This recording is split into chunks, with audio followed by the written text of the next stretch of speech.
By the middle of the 20th century, scientists had accomplished something remarkable. For children with severe growth hormone deficiency, growth could begin again. After decades of investigation, researchers had isolated human growth hormone and turned it into a treatment. But there was something extraordinary about every dose. It came from a human pituitary gland collected after death. There was no factory producing human growth hormone. No biotechnology company manufacturing it. If doctors wanted to treat a child, someone first had to obtain human pituitary tissue. The glands were collected. The hormone was extracted and purified. And from that scarce material came a treatment capable of helping some children whose growth had dramatically slowed.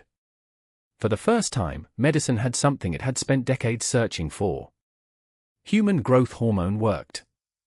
And at that moment, that was the discovery that mattered. But as treatment moved beyond the first experiments and began reaching more children, scientists were about to learn much more about the medicine they had created. Its supply, its source, and eventually, a problem nobody had yet seen. This is the history of growth hormone, Part 4. And it begins with something scientists had worked decades to achieve. A treatment that could help children grow again. Once human growth hormone became available, physicians could begin treating children whose bodies produced too little of it. These weren't simply children who happened to be shorter than average. In severe growth hormone deficiency, normal childhood growth could slow dramatically. Now physicians could administer the hormone that was missing. And children who had been growing unusually slowly could begin growing faster. The discovery transformed what doctors could offer. But producing the treatment was unlike manufacturing an ordinary medicine. Human growth hormone had a strong species specificity. Growth hormone obtained from animals could not simply substitute effectively for human GH. So the useful hormone had to be human. And the source available to medicine was the human pituitary gland. Pituitaries were collected after death and processed so that tiny quantities of growth hormone could be extracted and purified. That meant every new supply of medicine ultimately depended on collecting more human glands. As treatment continued, the practical consequence became unavoidable. There were children who could benefit from human growth hormone. But only a finite amount of hormone could be obtained. The breakthrough had succeeded. The treatment worked. But its success had exposed something scientists now had to live with. A successful medicine built around a very limited human supply. The limitation came directly from the way human growth hormone was produced. A pituitary gland is tiny.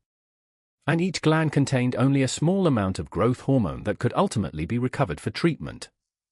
So producing enough medicine required collecting pituitary glands from large numbers of people after death.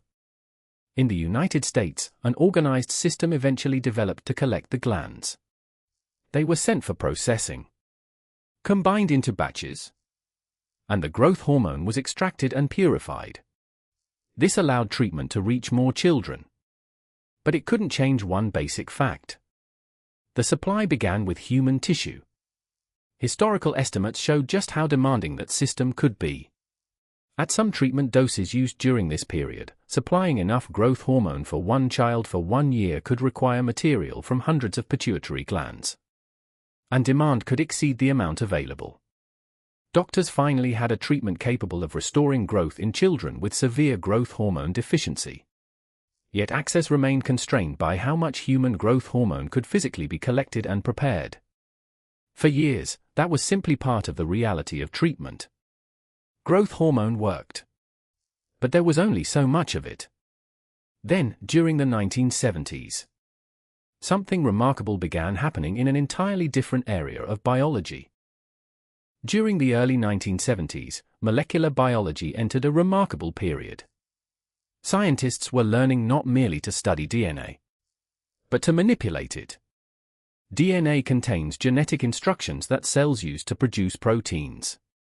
Researchers discovered ways to cut DNA molecules, join genetic material from different sources, and introduce selected genetic instructions into microorganisms such as bacteria. If those instructions could function inside the new cell, the cell could begin producing the protein encoded by them.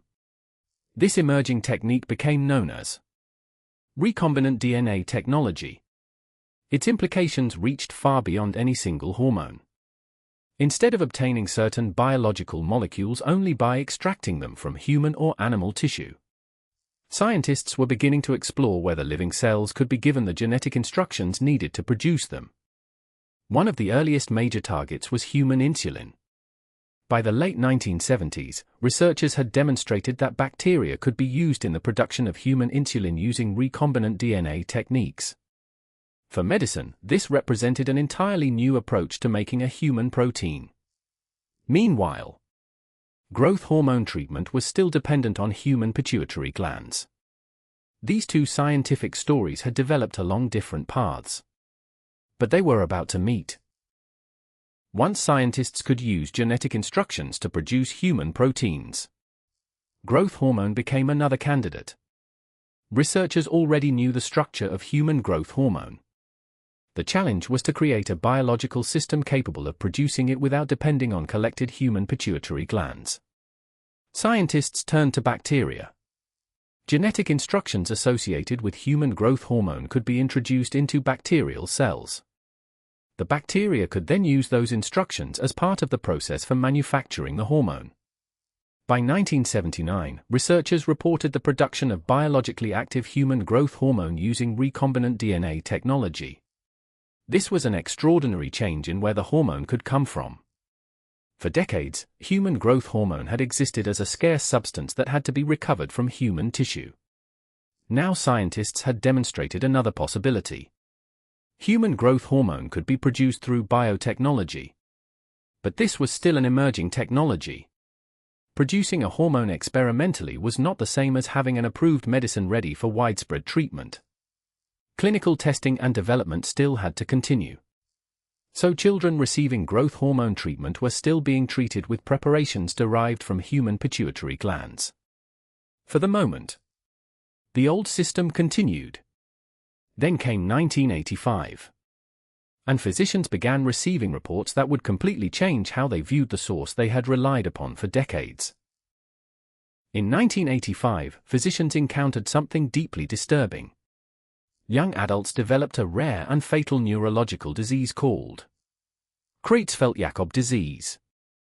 CJD progressively damages the brain. It can cause problems with coordination, thinking, movement and other neurological functions. And it is ultimately fatal.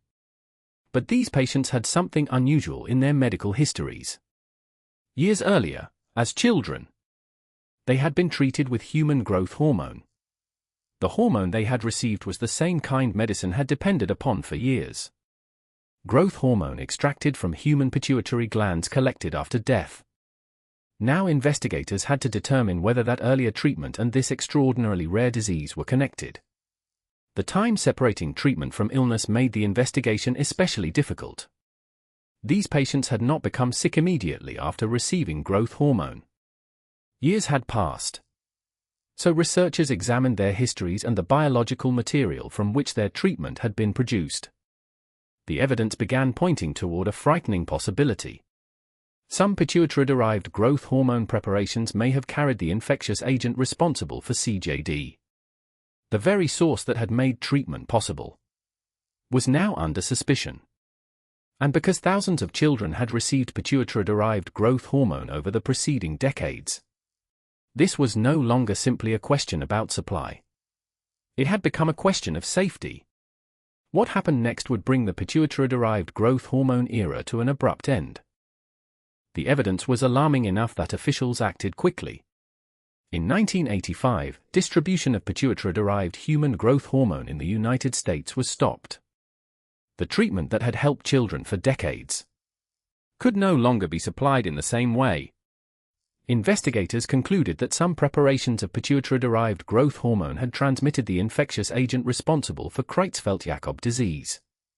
The problem came from the source. Pituitary glands had been collected from large numbers of people after death. Those glands were processed in batches to extract growth hormone. If infected tissue entered that process, the infectious agent could contaminate the resulting preparation. And there was another reason the danger had remained hidden for so long. CJD can have an extremely long incubation period. That means years, or even decades, can pass between exposure and the appearance of disease. When these children had originally received treatment, there had been no immediate warning. Only years later did the consequences begin to appear. Growth hormone treatment now faced a completely different problem.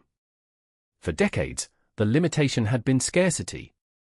Now, the source itself had become a safety risk.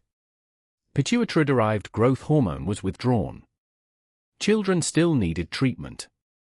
And suddenly, medicine needed another source. This is where the two scientific stories finally meet. Remember what had been happening separately. While doctors were treating children with growth hormone extracted from human pituitary glands, molecular biologists had been learning how to use recombinant DNA technology to produce human proteins. And by 1979, researchers had already demonstrated that biologically active human growth hormone could be produced using this new approach. That work had begun before the CJD crisis was known. So when pituitary-derived growth hormone was withdrawn in 1985, scientists did not have to begin searching for another source from nothing. Another source was already being developed. Then, on October 17, 1985, the United States Food and Drug Administration approved Protropin. It was a recombinant growth hormone product produced using biotechnology rather than extracted from human pituitary glands. The first recombinant product was called Somatrem. It differed slightly from naturally occurring human growth hormone by having one additional amino acid, methionine, at one end of the molecule. But the historical significance was much larger than that molecular difference. Human growth hormone treatment could continue without depending on collected human pituitary tissue. Two scientific paths that had developed separately had arrived at the same moment. The old source had disappeared, and a new one was ready. Recombinant production changed more than the source of growth hormone. It changed the scale on which the hormone could be produced. For decades, the supply had begun with the same physical limitation. Human pituitary glands. They had to be collected after death, processed, and the hormone extracted and purified. No matter how effective the treatment became, that system placed a natural limit on how much human growth hormone medicine could obtain. Recombinant biotechnology changed that relationship. Scientists could now use living cells as biological production systems. Instead of searching for more pituitary glands, manufacturers could produce growth hormone using genetic instructions. The severe supply restriction that had shaped treatment for decades began to disappear. And as recombinant growth hormone became available, researchers could investigate its clinical use on a much broader scale. The change was profound. Growth hormone had begun as a substance scientists struggled even to isolate. Then it became a scarce treatment extracted from human tissue. Now, it could be manufactured as a medicine. The scientific question was changing again. Researchers no longer had to focus only on whether enough growth hormone could be obtained. With a much more reliable supply, they could begin investigating what else this hormone could do. And that would open the next chapter of its history. Look at how far growth hormone had traveled.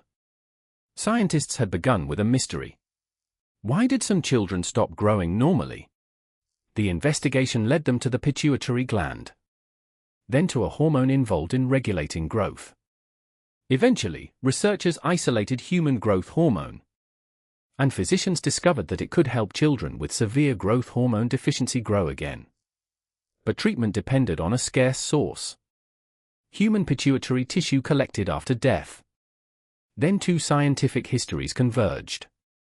Recombinant DNA technology gave researchers a completely different way to produce human proteins. And the discovery of CJD among former recipients of pituitary-derived growth hormone exposed a danger that medicine had not known was there. In 1985, the old source was withdrawn, just as recombinant growth hormone was becoming available. Growth hormone had moved from human tissue to genetic instructions. to biological manufacturing. It had entered a new era. But recombinant GH did something else. By removing one of the great limitations that had shaped the field, supply, it gave scientists opportunities they had never had before. They could investigate growth hormone more broadly, across different conditions, at different ages, and in different parts of human physiology.